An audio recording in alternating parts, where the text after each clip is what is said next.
നമസ്കാരം. ഭൗതികവും ആത്മീയവുമായ ജീവിതത്തിൻ്റെ രണ്ടു വശങ്ങളെ ദൃഢമാക്കുവാൻ വേണ്ടി നമ്മുടെ ജ്ഞാനാമൃതധാര ഇതാ വീണ്ടും നിങ്ങൾക്ക് മുന്നിൽ.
ശരീരത്തിൽ പഞ്ചഭൂതങ്ങൾ അടങ്ങിയിട്ടുണ്ടെന്ന സത്യം എല്ലാവരും ഒരുപോലെ അംഗീകരിക്കുന്നു. ആകാശം, വായു, ജലം, ഭൂമി, അഗ്നി എന്നിവ നമ്മുടെ ശരീരത്തിന്റെ നിലനിൽപ്പിന് ആധാരമാണ്. അതുപോലെ ആത്മാവിൽ അന്തർലീനമായത് എന്തെല്ലാമാണ്? ആത്മാവിന്റെ സ്വാഭാവിക സ്വഭാവം എന്താണ്? ഇതെല്ലാം ഇന്ന് നമുക്കറിയാൻ ശ്രമിക്കാം. ജ്ഞാനരത്നങ്ങൾ.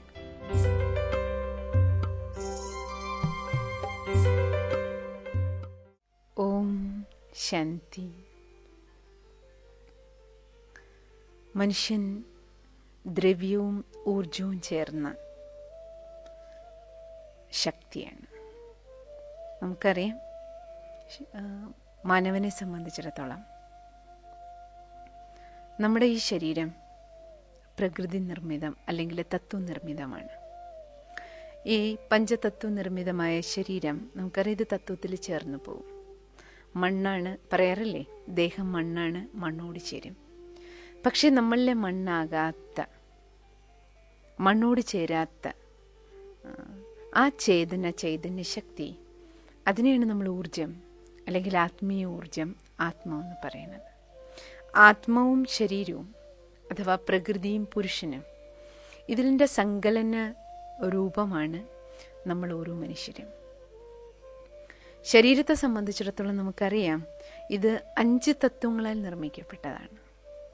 അതുകൊണ്ടാണ് ഈ ശരീരത്തിൻ്റെ നിലനിൽപ്പിന് ഈ 5 തത്വങ്ങളുടെ ബാലൻസിങ് നമുക്ക് ജീവിതത്തിൽ ആവശ്യമാണ്, അല്ലേ? ഇപ്പോൾ ചൂട് കൂടിയാലും കുറഞ്ഞാലും നമുക്ക് പ്രോബ്ലമാണ്. ചൂട് കൂടിയാലും നമുക്ക് ഉഷ്ണം സഹിക്കാൻ പറ്റില്ല. ചൂട് കുറഞ്ഞു കഴിഞ്ഞാൽ, ടെമ്പറേച്ചർ വളരെ കുറഞ്ഞു കഴിഞ്ഞാൽ അത് നമുക്ക് അസുഖമായിട്ട് മാറും. ടെമ്പറേച്ചർ വളരെ കൂടിയാലും അത് രോഗമാണ്. 2 രോഗാവസ്ഥയിലേക്ക് നമ്മളെ കൊണ്ടുപോകും. നമ്മുടെ ആ സുഖാവസ്ഥയ്ക്ക് നമുക്ക് ഡിസ്റ്റർബൻസ് ഉണ്ടാക്കും, അല്ലേ? അതേപോലെ നമ്മുടെ ശരീരത്തിൽ ഓക്സിജൻ സപ്ലൈ കുറഞ്ഞാൽ അത് നമുക്ക് ബുദ്ധിമുട്ടുണ്ടാക്കും. ശരീരത്തിൻ്റെ വെള്ളത്തിൻ്റെ അളവ് കുറഞ്ഞാൽ അത് നമുക്ക് അസ്വസ്ഥത തരും. വെള്ളം കുടിച്ചാൽ, എത്ര ശരീരത്തിൽ നിന്ന് വെള്ളം പോകുന്നു അത്രയും വെള്ളം നമ്മൾ കുടിച്ചാലേ നമുക്ക് റിലാക്സായിട്ട് കാര്യങ്ങൾ ചെയ്യാൻ പറ്റുള്ളൂ, സ്വസ്ഥമായിട്ട് കാര്യങ്ങൾ ചെയ്യാനായിട്ട് കഴിയും. വിശക്കുമ്പോഴെല്ലാം നമുക്ക് ഭക്ഷണം വേണ്ടേ? അപ്പം നമ്മൾ നോക്കിക്കഴിഞ്ഞാൽ നമ്മുടെ ഈ ശരീരത്തിലെ 5 തത്വം സാധാരണ പറയാറില്ലേ, ഭൂമി, അഗ്നി, ആകാശം, അതേപോലെ ജലം, വായു. ഈ 5 തത്വങ്ങൾ കൊണ്ടാണ് ഈ ശരീരം നിർമ്മിക്കപ്പെട്ടിരിക്കുന്നത്. അതുകൊണ്ട് ഈ 5 തത്വങ്ങളാൽ ഇതിൻ്റെ പരിപാലനം നടത്തിക്കൊണ്ടിരിക്കുകയാണ്. അതാണ് അതിൻ്റെ സന്തുലിതാവന അവസ്ഥയെ ബോഡിയുടെ നിലനിർത്തുന്നത്. അതിലേതെങ്കിലും ഒരു തത്വത്തിൻ്റെ ഇംബാലൻസിങ് നമ്മുടെ ബോഡിക്ക് ഉണ്ടാകുമ്പോൾ നമ്മൾ ഡിസീസ് എന്ന് പറയും. ഈസിനെസ് നമുക്ക് എപ്പോൾ നഷ്ടപ്പെടുന്നോ അപ്പോൾ നമ്മൾ രോഗിയാകുന്നു പറയും, അല്ല? ഡിസീസ് എന്നാ പറയാം. ഈസിനെസ് പോകുന്ന അവസ്ഥയാണ് ശരീരത്തിന്. അപ്പോൾ അതേപോലെ നമ്മളിൽ നോക്കിക്കഴിഞ്ഞാൽ ശരീരത്തിൽ, ഉദാഹരണത്തിന് നമുക്ക് നമ്മുടെ ബോഡിയിൽ നമുക്ക് ദാഹിക്കുക, ആ ദാഹം എന്ന് പറയുന്ന ആ ഫീലിംഗ് തന്നെ നമുക്ക് എപ്പോഴും ഉണ്ടാകുക. എപ്പോഴാണോ നമ്മുടെ ശരീരത്തിൽ നിന്ന് വെള്ളം നഷ്ടപ്പെടുന്നത്, അല്ലേ? വളരെയധികം വെള്ളം നമ്മുടെ ശരീരത്തിൽ നിന്ന് നഷ്ടപ്പെടുമ്പോൾ നമുക്ക് ദാഹം ഫീൽ ചെയ്യും. ഇനി ദാഹിക്കുന്ന സമയത്ത് നമുക്ക് വെള്ളമോ വെള്ളത്തിൻ്റെ കണ്ടൻ്റുള്ള എന്തെങ്കിലും നമുക്ക് കുടിക്കണം. അപ്പം മാത്രമേ നമ്മുടെ ദാഹം ശമിക്കുള്ളൂ. വെള്ളത്തിന് പകരം നമുക്ക് മറ്റൊന്നും കുടിക്കാൻ പറ്റില്ല. പറ്റൂ? അപ്പം ദാഹിക്കുമ്പോൾ കുറച്ച് മണ്ണെണ്ണ കൊണ്ട് തരികയാണ്, അല്ലെങ്കിൽ പെട്രോൾ കൊണ്ട് തരികയാണ്, നമുക്ക് കുടിക്കാൻ പറ്റില്ലല്ലോ. ദാഹിക്കുമ്പോൾ നമുക്ക് വെള്ളം കുടിക്കണം, എങ്കിലും മാത്രമേ നമ്മുടെ ദാഹം ശമിക്കുള്ളൂ. കാരണം നമ്മുടെ ബോഡിയിലുള്ളത് വെള്ളമാണ്. പറയല്ലേ, 60% 60% നമ്മുടെ ഈ ശരീരത്തിൽ ഫുള്ളുള്ളത് വെള്ളമാണ്. ആ 60% ഉള്ള വെള്ളത്തിൽ നമ്മുടെ ശരീരത്തിൽ നിന്ന് എത്ര % നഷ്ടപ്പെടുന്നു, അപ്പോഴാണ് നമുക്ക് ദാഹം തോന്നുന്നത്. അപ്പം ആ നഷ്ടപ്പെട്ട ശതമാനം നമ്മൾ നമ്മുടെ ബോഡിക്ക് തിരിച്ചു കൊടുക്കുമ്പോൾ മാത്രമേ അതിന് ബാലൻസിങ്ങിൽ പോകാനായിട്ട്, സന്തുലിതാവസ്ഥയെ നിലനിർത്താനായിട്ട് നമുക്ക് കഴിയുള്ളൂ. അതേപോലെ നമുക്ക് നമ്മുടെ മനസ്സ് അല്ലെങ്കിൽ ആത്മാവാകുന്ന ഊർജം, ആത്മീയ ഊർജം ഈ ഭ്രൂമധ്യത്തിൽ സ്ഥിതി ചെയ്യുന്നത് കൊണ്ടാണല്ലോ ഈ തത്വനിർമ്മിത ശരീരത്തിന് ചൈതന്യം വന്നിരിക്കണേ, അതിന് കർമ്മം ചെയ്യാൻ പറ്റണേ, ആക്ഷനിലേക്ക് നമുക്ക് വരാൻ പറ്റണേ. കാരണം ഈ ബോഡി മാറ്റർ മാത്രമാണ്, ദ്രവ്യം മാത്രമാണ്. ഈ ദ്രവ്യത്തെ പ്രവർത്തിപ്പിക്കുന്ന ഊർജം ആത്മാവാണ്, ആത്മസ്വരൂപമാണ്, ആത്മീയ ഊർജമാണ്. ആ ആത്മീയ ഊർജം നമ്മൾ പറഞ്ഞുവല്ലോ, ആത്മാവ് അതിസൂക്ഷ്മമായൊരു പ്രകാശമാണ്, മിന്നാമിനുങ്ങ് പോലെ ഒരു ജ്യോതി. സൂക്ഷ്മാതിസൂക്ഷ്മമായ ആ വെളുത്ത പ്രകാശം, ചേതന, ചൈതന്യത്തിൻ്റെ സാന്നിധ്യം ഭ്രൂമധ്യത്തിലെ തലച്ചോറിൻ്റെ മധ്യഭാഗത്ത് കുടികൊള്ളുന്ന ഈ ചേതന, ഈ കംപ്ലീറ്റ് സിസ്റ്റത്തെ നിയന്ത്രിക്കുന്നത് ഇവിടെ ഇരുന്നുകൊണ്ടാണ്. അപ്പം ഈ ചൈതന്യ ശക്തി ആത്മാവിൻ്റെ ഈ സ്മൃതി ഉണർത്തുന്നതിന് വേണ്ടിയിട്ടാണ് എപ്പോഴും നമ്മൾ ചന്ദനവും തിലകവും എല്ലാം എപ്പോഴും ചാർത്തുന്നത് എവിടെയാണ്? ഭ്രൂമധ്യത്തിലാണ് അല്ലേ? അപ്പം ഈ സ്ഥാനത്തിൻ്റെ പ്രത്യേകത എന്താണ്? ഇതാണ് ആത്മാവിൻ്റെ നിവാസസ്ഥാനം. ബോഡിയിൽ, ശരീരത്തിൽ ആത്മാവ് ഇവിടെ കുടികൊള്ളുന്നു. ആത്മസ്മൃതിയുടെ തിലകമാണ് നമ്മൾ ചാർത്തുന്നത്. സാധാരണ നമ്മൾ പറയില്ലേ, തിലകം ചാർത്തണം. തിലകം ചാർത്തുക അർത്ഥം എന്താണ്? പൊട്ടും ചന്ദനം വെക്കുന്നതോടുകൂടി നമ്മുടെ കടമ കഴിഞ്ഞില്ല. ഇന്ന് നമ്മൾ എന്താ ചെയ്യുക? എല്ലാവരും പൊട്ട് വയ്ക്കും, നമ്മളും പൊട്ട് വയ്ക്കും. എല്ലാവരും ചന്ദനം വെക്കും, നമ്മളും വെക്കും. പൊട്ടും ചന്ദനവും നമ്മൾ വെക്കും. അതിന്നൊരു ഫാഷനും കൂടിയായിട്ട് മാറി. പക്ഷേ ഈ പൊട്ട് അല്ലെങ്കിൽ ചന്ദനം നമ്മൾ എന്തിനാ വെക്കണേ? ഈ പൊട്ട് അല്ലെങ്കിൽ ചന്ദനം നമ്മൾക്ക് സ്മൃതിയുടെ തിലകമാണ്, സ്മൃതി ഉണർത്താൻ. ഏത് സ്മൃതി? ആത്മസ്മൃതി. ഞാൻ ആത്മാവാണ്, ചേതനയാണ്, സൂക്ഷ്മമായ ജ്യോതിയാണ്, പ്രകാശമാണ്. ആ അതിസൂക്ഷ്മ പ്രകാശത്തെ സിംബലൈസ് ചെയ്യാൻ ഞാൻ ഇവിടെയാണ് ഇരിക്കണേ, ഇതിനുള്ളിലാണ് ഇരിക്കുന്നത്. ആ സ്മൃതി ഉണർത്തുന്നതിനാണ് നമ്മളിവിടെ പൊട്ടുവയ്ക്കണത്. അപ്പം ഇത് യഥാർത്ഥത്തിൽ നമുക്ക് എല്ലാവർക്കും, ഇന്ത്യക്കാർക്ക് മാത്രമല്ല, ലോകം മുഴുവനുള്ള ലോക ജനതയ്ക്ക് ഈ തിലകം ഉണ്ടായിരിക്കണം. ഏത് തിലകം? സ്മൃതിയാകുന്ന തിലകം, ഓർമ്മയുടെ തിലകം. ഏത് സ്മൃതി? ഞാൻ ആത്മാവാണ്. ഈ സ്മൃതിയുടെ തിലകം ചാർത്തി വേണം നമ്മൾ ഓരോ മനുഷ്യാത്മാക്കളും ഈ നാടകശാലയിൽ നാടകം കളിക്കാൻ. പക്ഷെ ഇന്ന് നമുക്ക് ആ സ്മൃതി നഷ്ടപ്പെട്ടു പോയി. ഞാൻ ആത്മാവാണെന്നുള്ള സ്മൃതി, ആ തിലകം നമ്മുടെ മാഞ്ഞുപോയി. അർത്ഥം ആ സ്മരണ, ആ സ്മൃതി, ആ അവബോധം നമുക്ക് നഷ്ടപ്പെട്ടു. പകരം നമുക്കിന്ന് ബോഡി കോൺഷ്യസ്, ഈ ബോധത്തിലാണ് നമ്മൾ ഓരോരുത്തരും ജീവിച്ചുകൊണ്ടിരിക്കുന്നത്. അപ്പോൾ ഈ ബോഡി കോൺഷ്യസ് ലിവിങ്ങിൻ്റെ ദേഹബോധത്തിൽ ജീവിച്ച് ജീവിച്ച് ജീവിച്ച് ഇന്നത്തെ അവസ്ഥയിലേക്ക് നമ്മൾ എത്തിച്ചേർന്നു. അപ്പം ഈ ശരീരം നിർമ്മിച്ചിരിക്കുന്നത് 5 തത്വങ്ങൾ കൊണ്ടാണ്. പഞ്ചതത്വ നിർമ്മിതമായ ഈ ശരീരത്തിൻ്റെ ബോധത്തിൽ, ഈ പഞ്ചതത്വ നിർമ്മിത ശരീരത്തിൻ്റെ ബോധത്തിൽ ജീവിച്ചതിൻ്റെ ഫലമാണ്, അതിൻ്റെ ബോഡി കോൺഷ്യസിൻ്റെ ഉൽപ്പന്നങ്ങളാണ് കാമം, ക്രോധം, ലോഭം, മോഹം, അഹങ്കാരം. ഈ 5 ദുർവികാരങ്ങൾ, ഇത് കൂടാതെ ആലസ്യം, അശ്രദ്ധ, ഇവയെല്ലാം തന്നെ ബോഡി കോൺഷ്യസ് ലിവിങ്ങിൻ്റെ പ്രൊഡക്ട്സാണ്. ശരീരമാണെന്നുള്ള ബോധത്തിൽ ജീവിച്ചപ്പോൾ നമ്മൾ കാമിയായി, ക്രോധിയായി, ലോഭിയായി, മോഹിയായി, അഹങ്കാരിയായി, അശ്രദ്ധയും ആലസ്യവും എല്ലാം നമ്മളെ പിടികൂടിക്കൊണ്ടിരിക്കുകയാണ്. നമുക്ക് ആത്മാവാണെന്നുള്ള ബോധം, സോൾ കോൺഷ്യസിലേക്ക് എപ്പോൾ നമ്മൾ ഷിഫ്റ്റ് ചെയ്യണം? ആത്മബോധത്തിലേക്ക് തിരിച്ചു വരുമ്പോൾ മാത്രമേ നമുക്ക് ആത്മാവിൻ്റെ ആത്മസ്വരൂപത്തെ ഉണരുമ്പോൾ ആത്മഭാവം, ആത്മാവിൻ്റെ സ്വധർമ്മം, സ്വഭാവത്തെ നമുക്ക് ഉണർത്തിയെടുക്കാൻ കഴിയും. അതാണ് സോൾ കോൺഷ്യസ് ലിവിങ്ങിലൂടെ നമുക്കുണ്ടാകുന്ന പ്രാപ്തി. സോൾ കോൺഷ്യസ് ലിവിങ്ങിൽ നമുക്ക് ഈ പ്രാപ്തി, അതായത് ആത്മാവിലുള്ളതെന്താ, ആത്മാവിൻ്റെ സ്വരൂപം, ആത്മാവ് ജ്യോതിയാണ്, ലൈറ്റാണ്, പ്രകാശമാണ് രൂപത്തിൽ. പക്ഷെ ആത്മാവാകുന്ന പ്രകാശത്തിൽ എന്താണുള്ളത്? ആത്മാവ് എന്തുകൊണ്ട് നിർമ്മിക്കപ്പെട്ടിരിക്കണു? ബോഡിയിലറിയാൻ 5 തത്വങ്ങളാണ്. വായുവാണ്, ജലാണ്, അഗ്നിയാണ്, ആകാശ തത്വങ്ങളാൽ നിർമ്മിക്കപ്പെട്ടതാണിത്. അപ്പൊ ആത്മാവാകുന്ന ഊർജത്തിലെ ആ ഊർജ കണത്തിൽ എന്താണുള്ളത്? ആത്മാവിലുള്ളത് എന്താണ്? ആത്മാവിലുള്ളത് എന്താണ് എന്ന് നമുക്ക് മനസ്സിലാക്കാൻ നമുക്ക് നമ്മളിലേക്ക് തിരിഞ്ഞു നോക്കുമ്പോൾ തന്നെ നമുക്കറിയാൻ കഴിയും ആത്മാവിൻ്റെ സ്വതസിദ്ധമായ ഭാവം എന്താണ്, ആത്മാവിലുള്ളത് എന്താണ്. നമ്മളെ എല്ലാവരുടെയും മനസ്സ്, ആത്മാവ് ആഗ്രഹിക്കുന്നത് എന്താണ്? മനസ്സിൻ്റെ ഡിമാൻഡ് എന്താണ്? മനസ്സ് ദാഹിക്കുന്നതിന് വേണ്ടിയിട്ടാണ് അല്ലെ? നമ്മൾ പറയില്ലേ, ശരീരത്തിന് വിശക്കുമ്പോൾ ഭക്ഷണം വേണം, ദാഹിക്കുമ്പോൾ വെള്ളം വേണം. മനസ്സ് ദാഹിക്കുന്നതിന് വേണ്ടിയിട്ടാണ്. മനസ്സിൻ്റെ ദാഹം, ആത്മാവിൻ്റെ ദാഹം സുഖത്തിന് വേണ്ടിയിട്ടാണ്, ശാന്തിക്ക് വേണ്ടിയിട്ടാണ്, ശക്തിക്ക് വേണ്ടിയിട്ടാണ്, ആനന്ദത്തിന് വേണ്ടിയിട്ടാണ് അല്ലേ? ശുദ്ധിക്കായിട്ടാണ്, അറിവിന് വേണ്ടിയിട്ടാണ്. അപ്പം ആത്മാവിനെ സംബന്ധിച്ചിടത്തോളം ആത്മാവിൻ്റെ ദാഹം ഈ ഗുണങ്ങൾക്ക് വേണ്ടിയിട്ടാണ്. ആത്മീയ ഗുണങ്ങൾ, ആത്മാവിൻ്റെ വേണ്ടത് ഈ ആത്മീയ മൂല്യങ്ങളാണ്. ഈ ഗുണങ്ങൾക്ക്, ശക്തികൾക്കായിട്ടുള്ള ദാഹമാണ് ആത്മാവിൽ നമ്മൾ കാണുന്നത്. മനഃശാന്തി, മനോസുഖം, മനഃശക്തി, ഇതാണ് മനുഷ്യൻ്റെ ഓരോ മനസ്സുകളും ദാഹിക്കുന്നത് അല്ലെങ്കിൽ ആഗ്രഹിക്കുന്നത്. എല്ലാത്തിനെക്കുറിച്ചും അറിയാനുള്ള ആഗ്രഹം, എല്ലാം അറിയണം. ഒരു ചെറിയ കുട്ടിയാണെങ്കിൽ പോലും നോക്കൂ, അറിയാനുള്ള ആഗ്രഹം എത്ര എത്ര എത്ര അധികമാണ് അല്ലേ? ആ അറിയാനുള്ള ആഗ്രഹത്തിൻ്റെ ഫലമായിട്ടാണ് ഒരു ചെറിയ കുട്ടിയാണെങ്കിലും അത് വിളക്കിൻ്റെ അടുത്തേക്ക് പോയി കൈ കൊണ്ടുപോകുന്നത് അതിന് വേണ്ടിയിട്ടാണ്. അതെന്താണെന്ന് അതിനറിയണം. നമ്മളതിൽ തുടരുന്ന് പറഞ്ഞാലും വീണ്ടും വീണ്ടും അതെന്താണെന്ന് അറിയാനുള്ള അതിൻ്റെ ആകാംക്ഷ.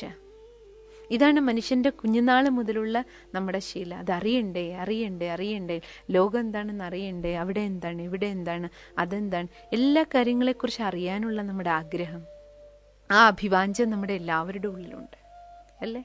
അതേപോലെ ശാന്തി, മനസ്സിന് ശാന്തി ആഗ്രഹിക്കാത്തവരെന്താണ്, ആരാണുള്ളത് ഇവിടെ ലോകത്തിൽ? എല്ലാവരുടെയും ആഗ്രഹം, ഉള്ളിലെ ദാഹം എന്താണ്? പീസ്ഫുള്ളായിട്ട് ജീവിക്കണം, ഹാപ്പി ആയിട്ട് ജീവിക്കണം അല്ലേ? എല്ലാവരോടും ചോദിച്ചു നോക്കൂ, ലോകത്തിൽ സുഖമായിട്ട് ജീവിക്കണം. ഇതിനു വേണ്ടി ആഗ്രഹിക്കാത്തവരാരാണുള്ളത്? സുഖശാന്തി, ഇതാണ് ജീവിതത്തിൻ്റെ അൾട്ടിമേറ്റ് ലക്ഷ്യം. ഈവൻ നമ്മൾ ഒരു മോഷ്ടാവിനോട് ചോദിച്ചു നോക്കൂ, കള്ളനോട് ചോദിക്കുന്നത് എന്തിനാ മോഷ്ടിക്കാൻ പോയി ചോദിച്ചാൽ എന്ത് പറയും? എനിക്ക് സുഖമായിട്ട് ജീവിക്കണം അല്ലേ? അതിനു വേണ്ടിയിട്ട് തിരഞ്ഞെടുത്ത ലക്ഷ്യം നല്ലതാണ്, സുഖമായിട്ട് ജീവിക്കണം. പക്ഷെ തിരഞ്ഞെടുത്ത മാർഗം, മോഷണത്തിൻ്റെ മാർഗം തെറ്റായ മാർഗമാണെന്ന് മാത്രമേ ഉള്ളൂ. അപ്പം ലോകത്തിൽ എല്ലാവരും ആഗ്രഹിക്കുന്നത് സുഖമായിട്ടിരിക്കണം, സ്വയം സുഖമായിട്ടിരിക്കണം അല്ലെ? നമ്മളെ ഡിപ്പെൻഡ് ചെയ്ത് ജീവിക്കുന്നവരെല്ലാവരും സുഖമായിട്ടിരിക്കണം അല്ലേ? ലോകാ സമസ്ത സുഖിനോ ഭവന്തു എന്നാണ് നമ്മുടെ ഭാരതത്തിൻ്റെ പ്രാർത്ഥന. ലോകം എല്ലാവരും സുഖമായിട്ടിരിക്കണം. അപ്പം സുഖമായിരിക്കുക, ഇതാണ് മനസ്സിൻ്റെ ദാഹം. ഈ 7 ഗുണങ്ങൾ, സുഖമായിട്ടിരിക്കണം, ശാന്തമായിട്ടിരിക്കണം അല്ലേ? അതേപോലെ ശക്തിശാലിയായിട്ട്, ജീവിതത്തിൽ യാതൊരു തരത്തിലുള്ള വീക്ക്നെസ്, ദുർബലതയില്ലാതെ എപ്പോഴും നമുക്ക് എനർജറ്റിക് ആയിട്ടിരിക്കണം അല്ലേ? ജീവിതത്തെ എപ്പോഴും ആനന്ദകരമാക്കി വെക്കണം. സന്തോഷം ഒരിക്കലും നമുക്ക് നഷ്ടപ്പെടാൻ പാടില്ല. അറിവുള്ളവരായിട്ട്, വിവേകശാലികളായിട്ട് നമുക്ക് ജീവിക്കണം. ഈ 7 ഗുണങ്ങളാണ് ശുദ്ധി. അതേപോലെ ജീവിതത്തിൽ ശുദ്ധി ഏറ്റവും പ്രധാനപ്പെട്ട ഘടകം. നോക്കൂ, സത്യത, ഇതെല്ലാം നമ്മളെല്ലാവരും ആഗ്രഹിക്കണം. ആരെങ്കിലും നമ്മളോട് അസത്യം കാണിച്ചാൽ പറഞ്ഞാൽ നമുക്കാർക്കും ഇഷ്ടപ്പെടില്ല. നമ്മൾ മറ്റുള്ളവരോട് കാണിക്കുന്നത് വേറെ കാര്യം. പക്ഷെ നമ്മളോട് ഒരാൾ കള്ളം പറയാണ്, ഒരാൾ മറച്ചു വയ്ക്കുകയാണ്, നമുക്കാർക്കും ഇഷ്ടപ്പെടില്ല. കാരണം നമ്മളെല്ലാവരും ആഗ്രഹിക്കുന്നത് എന്താണ്? പ്യൂരിറ്റിയാണ്, ശുദ്ധിയാണ്, സത്യതയാണ്. കറയില്ലാത്ത, കളങ്കമില്ലാത്ത ആ ഒരു റിലേഷൻഷിപ്പ്, എല്ലാ കാര്യങ്ങളിലും ആ ഒരു ശുദ്ധിക്ക് വേണ്ടിയിട്ടുള്ള ദാഹമാണ് മനസ്സിൻ്റെ. കാരണം ഈ 7 ഗുണങ്ങളാണ് നമ്മൾ ഓരോ ആത്മാവിൻ്റെ ആ സ്വതസിദ്ധമായ ഗുണങ്ങളാണിത്. ഈ 7 ഗുണങ്ങൾ: ശാന്തിയും, സുഖം, സ്നേഹം, ആനന്ദം, ശക്തി, ശുദ്ധി, അറിവ്. ഈ 7 ഗുണങ്ങൾ ചേരുന്നതെന്തോ അതിൻ്റെ പേരാണ് ആത്മാവ്. അഥവാ ആത്മാവെന്ന് പറയുന്ന ആ ചൈതന്യ ശക്തിയിലുള്ളത് ഈ 7 വാല്യൂസാണ്. സാധാരണ നമ്മൾ പറയില്ലേ, ഒരു പ്രസത്തിൽ കൂടി നമ്മൾ വൈറ്റ് ലൈറ്റ് കടത്തിവിടുമ്പോൾ പ്രസത്തിന് വെളിയിലേക്ക് ആ വൈറ്റ് ലൈറ്റ് 7 കളേഴ്സിൽ വരും. അപ്പോഴാണ് മനസ്സിലാക്കിയത്, വൈറ്റ് ലൈറ്റിൽ 7 കളേഴ്സ് ഉണ്ട്, സപ്തവർണ്ണങ്ങൾ ചേരുന്നതാണ് വെളുത്ത പ്രകാശം. അതേപോലെ ആത്മാവും അതിസൂക്ഷ്മമായ പ്രകാശമാണ്. ഈ കണ്ണുകൾ കൊണ്ട് കാണാൻ പോലും കഴിയാത്ത, സയൻസിൻ്റെ ഏതെങ്കിലും ഉപകരണങ്ങൾക്ക് നമുക്ക് കാണിച്ചു തരാൻ കഴിയാത്ത സൂക്ഷ്മാതിസൂക്ഷ്മമായ ഊർജമാണ്. ആ ഊർജത്തിലുള്ളത് ഈ 7 കോർ വാല്യൂസാണ്. ഈ വാല്യൂസ് ചേർന്നത്, ആ വാല്യൂസിൻ്റെ ഈ 7 ഗുണങ്ങളുടെ കോമ്പിനേഷൻ്റെ പേരാണ് ആത്മാവ്. അതുകൊണ്ടാണ് ആത്മാവിലുള്ളത് ശാന്തിയാണ്, അല്ലെങ്കിൽ ആത്മാവെന്ന് പറഞ്ഞാലേ ശാന്തമാണ്. അതുകൊണ്ടാണ് ശാന്തിക്ക് വേണ്ടി നമ്മൾ ദാഹിക്കണം. ഓം ശാന്തിയിലാണ് സിസ്റ്റർ എപ്പോഴും ആരംഭിക്കുന്നത്. ലോകത്തിൽ നമ്മൾ നോക്കിയാൽ, പ്രത്യേകിച്ചും ഭാരതത്തിലെ ഏത് ശ്രേഷ്ഠ കാര്യങ്ങളും, കീർത്തനങ്ങളാണെങ്കിലും ജപങ്ങളാണെങ്കിലും എല്ലാം ഓം ശാന്തിയിലാണ് ആരംഭിക്കുന്നതും അവസാനിക്കുന്നതും. എൻ്റെ അർത്ഥം എന്താണ്? ഓം അർത്ഥം ഞാൻ ആത്മാവ്, ഓം ശാന്തി അർത്ഥം ഞാൻ ശാന്ത സ്വരൂപ ആത്മാവാണ്, ഞാൻ ശാന്തസ്വരൂപനാണ്, ശാന്തിയാണ് എൻ്റെ സ്വരൂപം. സാധാരണ നമ്മൾ പറയില്ലേ, പഞ്ചസാര എന്ന് പറഞ്ഞാൽ മധുരത്തിൻ്റെ സ്വരൂപമാണ്, മധുരമാണ് പഞ്ചസാരയിലുള്ളത് അല്ലേ? അതേപോലെ ആത്മാവിൻ്റെ സ്വരൂപമാണ് ശാന്തി. മീൻസ് ആത്മാവിലുള്ളത് ശാന്തിയാണ്. ആത്മാവിനെ നിന്ന് ശാന്തിയെ വേർപെടുത്താൻ കഴിയില്ല. ആത്മാവെന്ന് പറഞ്ഞാലേ ശാന്തിയാണ്, ആത്മാവിലുള്ളത് ശാന്തിയാണ്. ആത്മാവ് സ്നേഹത്തിൻ്റെ സ്വരൂപമാണ്. മീൻസ് ആത്മാവ് സ്നേഹമാണ്, ആത്മാവ് ശുദ്ധമാണ്, പവിത്ര സ്വരൂപമാണ് ആത്മാവ്, ശുദ്ധിയാണ് ആത്മാവിലുള്ളത്. ആത്മാവ് ജ്ഞാന സ്വരൂപമാണ്, അറിവിൻ്റെ സ്വരൂപമാണ് ആത്മാവ്, ശക്തി സ്വരൂപമാണ് ആത്മാവ്, ആനന്ദ സ്വരൂപമാണ് ആത്മാവ്. ആത്മാവ് എന്ന് പറഞ്ഞാൽ ഈ 7 ഗുണങ്ങൾ ചേർന്നതാണ്. അതുകൊണ്ടാണ് ആത്മബോധത്തിൽ നമ്മൾ ജീവിക്കുമ്പോൾ സോൾ കോൺഷ്യസ് ലിവിങ്ങിൻ്റെ പ്രൊഡക്ട്സ് ആണ് ഈ 7 കോർ വാല്യൂസ്. ശരീരബോധത്തിലൂടെ നമ്മൾ പഞ്ചവികാരങ്ങൾക്ക് അടിമയായി. എപ്പോഴാണോ നമ്മൾ ആത്മാവാണെന്നുള്ള ബോധത്തിൽ ജീവിക്കാൻ ആരംഭിക്കണേ, അപ്പോൾ ഈ 7 കോർ വാല്യൂസ്, ഈ സപ്തഗുണങ്ങൾ, ആത്മാവിലെ ഈ സപ്തഗുണങ്ങൾ നമുക്ക് അതിൻ്റെ അധികാരികളായിട്ട് മാറാൻ നമുക്ക് കഴിയും. ഈ നമ്മുടെ സ്വതസിദ്ധമായ സ്വഭാവത്തിലേക്ക്, ഈ ഗുണങ്ങളിലേക്ക്, സദ്ഗുണങ്ങളിലേക്ക്, സദോ ഗുണങ്ങളിലേക്ക് നമുക്ക് തിരിച്ചു വരാൻ കഴിയും. സുഖമായി ജീവിക്കണം എന്നത് എല്ലാവരുടെയും പ്രതീക്ഷയാണ്. എന്നാൽ തൻ്റെ ഉള്ളിലുള്ള സുഖശാന്തിയെ അന്വേഷിക്കുന്നതിനായി പരിശ്രമിക്കുന്നതിനു പകരം അവയെ ബാഹ്യലോകത്ത് അന്വേഷിക്കുന്നു. ഇവിടെയാണ് നമ്മൾ ശ്രദ്ധ വെക്കേണ്ടത്. ആത്മാവിനുള്ളിലെ സ്വാഭാവികതയെ അകത്തു തന്നെയാണ് അന്വേഷിക്കേണ്ടത്. ഇന്നത്തെ പ്രയോഗശാലയിൽ നിത്യവും പരിശീലിക്കുന്നതിനായി ഒരു ആത്മീയ പ്രയോഗം നമുക്ക് ലഭിക്കുന്നു. അതെന്താണെന്ന് നോക്കാം.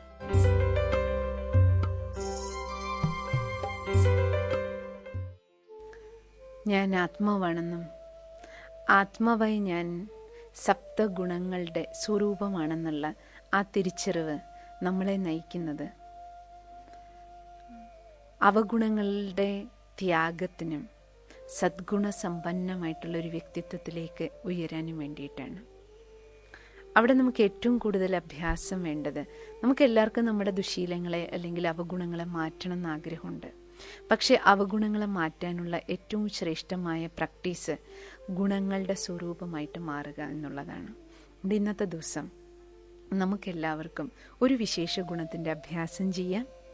അതായത് നമുക്ക് എത്രത്തോളം ദേഷ്യമുണ്ടോ, പ്രത്യേകിച്ചും ക്രോധത്തിൻ്റെ സ്വഭാവം, ദേഷ്യം, ക്രോധം, വെറുപ്പ്, ഈ രീതിയിലുള്ള അവഗുണങ്ങൾ ആരിലെല്ലാം ഉണ്ടോ, എല്ലാവർക്കും ഇന്ന് വിശേഷിച്ച് ഈ അഭ്യാസം നമുക്ക് ഏവർക്കും ചേർന്ന് ചെയ്യാം.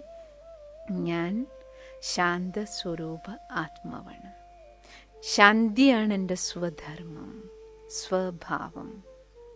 ഈ അഭ്യാസം നമ്മുടെ ഉള്ളിൽ നിന്ന് ദേഷ്യത്തിൻ്റെ, വെറുപ്പിൻ്റെ, അസ്വസ്ഥതകളുടെ ആ അവഗുണത്തെ, ദുർഗുണത്തെ, ആ വാസനകളെ മാറ്റിയെടുക്കാൻ നമ്മളെ സഹായിക്കും.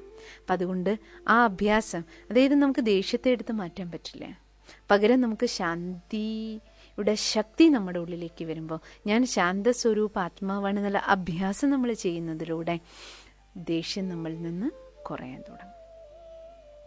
ക്രോധി എന്നുള്ള അവസ്ഥയ്ക്ക് നമുക്ക് മാറ്റം ഉണ്ടാകാൻ തുടങ്ങും. കാരണം ശാന്തിയുടെ ശക്തിയുടെ കുറവാണ് നമുക്ക് ദേഷ്യം ഉണ്ടാക്കുന്നത്.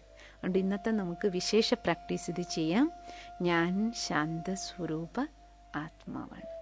ഒരു നിമിഷം, ഒരു മിനിറ്റ് ഇടയിലിടയിൽ ഇന്നത്തെ ദിവസം എത്ര പ്രാവശ്യം, ഒരു 10 പ്രാവശ്യമെങ്കിലും മിനിമം, ഞാൻ ശാന്തസ്വരൂപ ആത്മാവാണ്. ആത്മാവാണ് ഞാൻ, ജ്യോതിയാണ്. ആ ജ്യോതി സ്വരൂപാത്മാവായ ഞാൻ ശാന്തിയുടെ പ്രകാശമാണ്. ഈ ഒരു തോട്ട് ഇന്നത്തെ ദിവസം ഒരു 10 പ്രാവശ്യമെങ്കിലും ഇടയിലിടയിൽ കഴിക്കാനിരിക്കുമ്പോൾ, വെള്ളം കുടിക്കാൻ തുടങ്ങുന്ന സമയത്ത് ഓരോരോ സെക്കൻഡെങ്കിലും ഈ സ്മൃതി ഉണർത്താനായിട്ട് ഇന്നെല്ലാവരും ശ്രദ്ധിക്കണം. സാധനയിലൂടെ അകത്തുള്ള ഗുണങ്ങളെ പുറത്തേക്ക് പ്രവഹിപ്പിക്കുവാനാകും. ഇന്നു നമുക്ക് ആത്മാവിലെ സപ്തഗുണങ്ങളെ ഉണർത്തുന്ന ധ്യാനം പരിശീലിക്കാം. ധ്യാനസ്ഥിതിയിൽ നട്ടെല്ലെ നിവർത്തിയിരിക്കുക. പിന്നീട് ഞങ്ങളോടൊപ്പം പരിശ്രമിച്ചു നോക്കൂ. തീർച്ചയായും അനുഭൂതി ലഭിക്കും.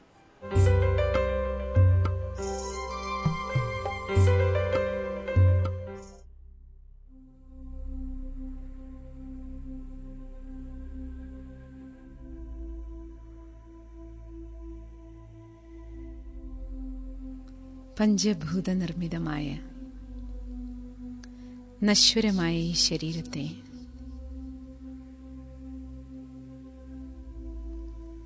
നിയന്ത്രിക്കുന്ന ചേതന ഞാൻ ആത്മാവാണ്. ഇരുപുരികങ്ങൾക്ക് മധ്യേ നെറ്റിത്തടത്തിനുള്ളിൽ തിളങ്ങുന്ന ദിവ്യമായ ഊർജമാണ് ഞാൻ. ആത്മദീപമാണ് ഞാൻ.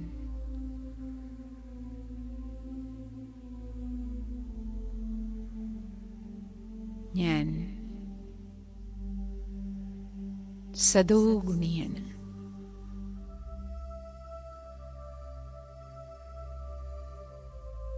ശാന്തസ്വരൂപ ആത്മാവാണ് ഞാൻ.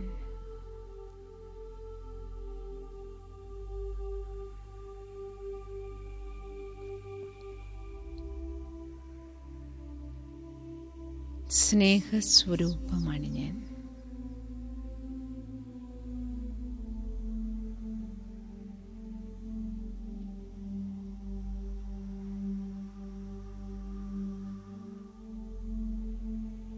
സുഖസ്വരൂപ ആത്മാവാണ് ഞാൻ.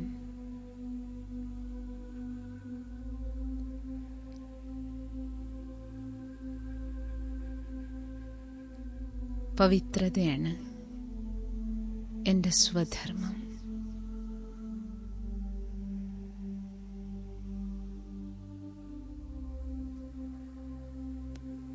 സച്ചിത് ആനന്ദ സ്വരൂപമാണ് ഞാൻ.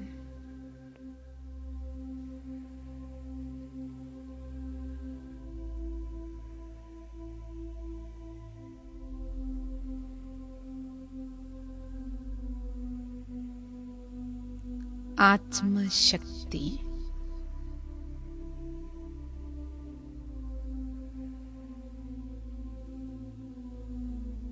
ആത്മീയ ഊർജത്തിന്റെ ഉറവിടമാണ് ഞാൻ.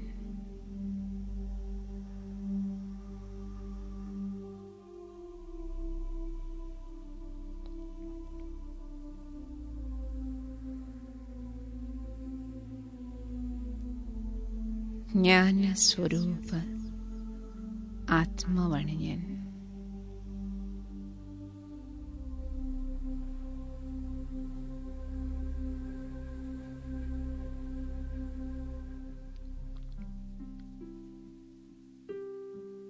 എൻ്റെ സ്വധർമ്മം ശാന്തിയാണെന്ന യാഥാർത്ഥ്യം ഞാൻ അനുഭവിക്കുന്നു.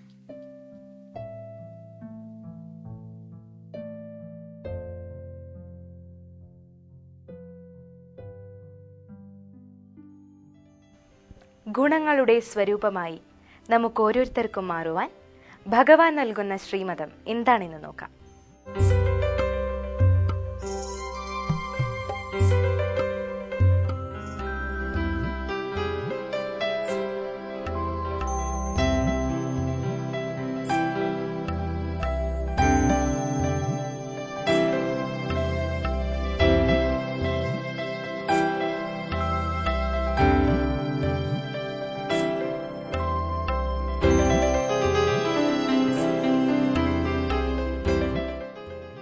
ഇനി ഇന്നത്തെ അനുഭവരത്നങ്ങൾ.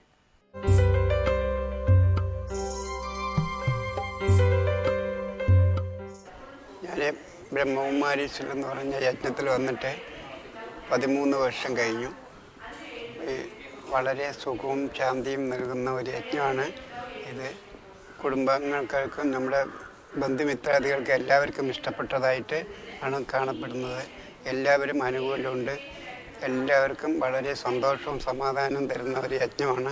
ഇതുവരെ ലൈഫിൽ നമ്മൾ മറ്റുള്ള ജീവിത സൗകര്യങ്ങളൊക്കെ നമ്മൾ പോകുന്ന സമയത്തും അത് തന്നെയാണ് സുഖം. പക്ഷെ അതിനുപരി നമ്മൾക്ക് ഈശ്വരനിലൂടെ നമുക്ക് സുഖവും സത്യമായിട്ടുള്ള ആ ഒരു ശാന്തിയും സുഖമൊക്കെ നമുക്ക് അനുഭവിക്കാനായിട്ട് പറ്റുന്നുണ്ട്. അതിലൂടെ തന്നെ ഫാമിലിയെ നല്ല രീതിയിൽ മുന്നോട്ട് കൊണ്ടുപോകാനും ഇപ്പോൾ ജോലി സ്ഥലത്തായാലും മറ്റൊരാളുമായിട്ട് നമ്മൾ ഇടപഴകുന്ന സമയത്തും ധൈര്യ സമേതം നമുക്ക് അവരുമായിട്ട് സംസാരിക്കാനും അതുപോലെ കാര്യവ്യവഹാരങ്ങളിൽ ഏർപ്പെടാനും ഒക്കെ നമുക്ക് നല്ല വിധത്തിൽ തന്നെ പറ്റുന്നുണ്ട്. ഗുണസ്വരൂപമായി മാറുക എന്നതാണ് എല്ലാ ആത്മീയ സാധനകളുടെയും ഉദ്ദേശം. ജ്ഞാനാമൃതധാര മുന്നോട്ട് വയ്ക്കുന്ന ആശയവും അതുതന്നെയാണ്. ഗുണങ്ങൾ മനുഷ്യനെ ദേവനാക്കുന്നു. ഗുണമൂർത്തികളെ വാർത്തെടുക്കുന്ന ജ്ഞാനാമൃതധാര വീണ്ടും അടുത്ത ഭാഗവുമായി വരുന്നതുവരെ വിടവാങ്ങുന്നു. നിങ്ങളുടെ അഭിപ്രായങ്ങളും സംശയങ്ങളും ഞങ്ങളെ അറിയിക്കുക. ഞങ്ങളുടെ ഫോൺ നമ്പർ 9446820448. ഞങ്ങളുടെ ഇമെയിൽ ID shivajyotimedia@gmail.com. ഈ പരിപാടി വീണ്ടും കാണുന്നതിനായി www.timevision.tv എന്ന വെബ്സൈറ്റ് സന്ദർശിക്കുക.